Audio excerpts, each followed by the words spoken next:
By the by 1935-36, the Donegal Railway had introduced a number of additional railcars into their fleet, and these had varying looks about them, but they're based upon railcar number 12. This is number 14 leading, it's leading number 15 and number 16, and it's heading up towards the into the Barnesmore Gap proper.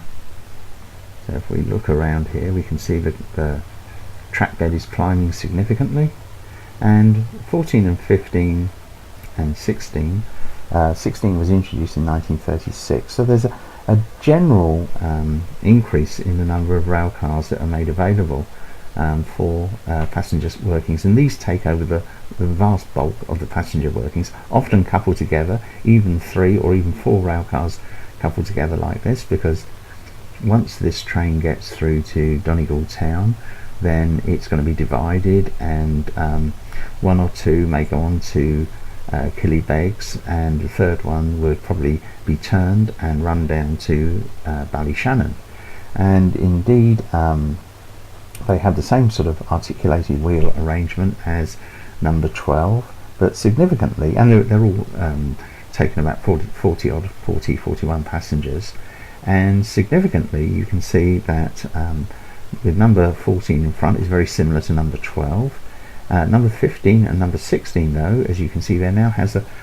full cab for the driver, full width cab for the driver, which means that the engine is for both of those is more enclosed, and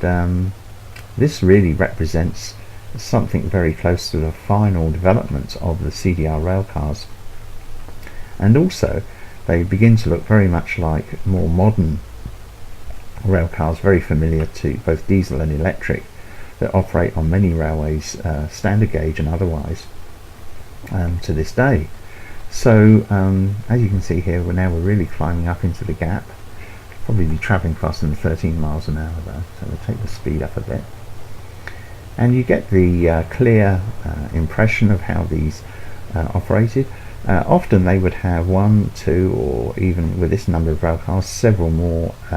vans, freight vans and wagons operating behind them, being hauled behind them, and these would be divided at Donegal town and then taken on down to Ballyshannon. These are all built, all the cabs are built by Walker Brothers of Wigan, and then the passenger sections are built by the GNRI at their Dundalk works, and then they're brought together at somewhere in between Strabane, Stranora, something like that, and off they go. And for some of the cars, like 15 and 16 here, and indeed the later cars, 17, 18, the cabs could be swapped over with the passenger sections, and that's a great fun if you're trying to pin down what you're looking at in a particular photograph. And you'll also notice here that I've deliberately given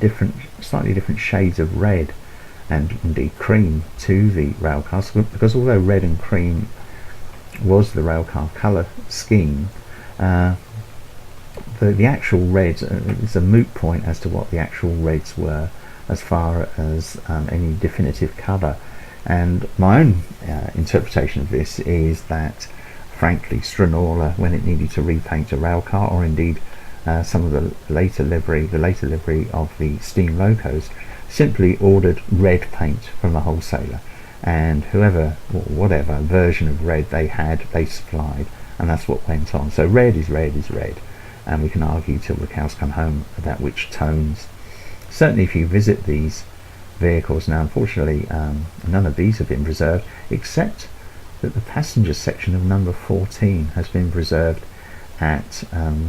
the Donegal town in the museum there, or is in the process of being, no, it has been preserved, and so you can go and see that. So if you do go and see any of these vehicles from number 1 through to various other vehicles, carriages and so forth, and you try and examine the red colour against, say, a Pantone swatch or an automatic, one of these fancy automatic electronic colour devices, you'll find you get different readings even across the same panel of these railcars.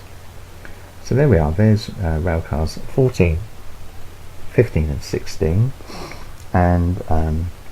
really pointing the way to modern rail cars across railways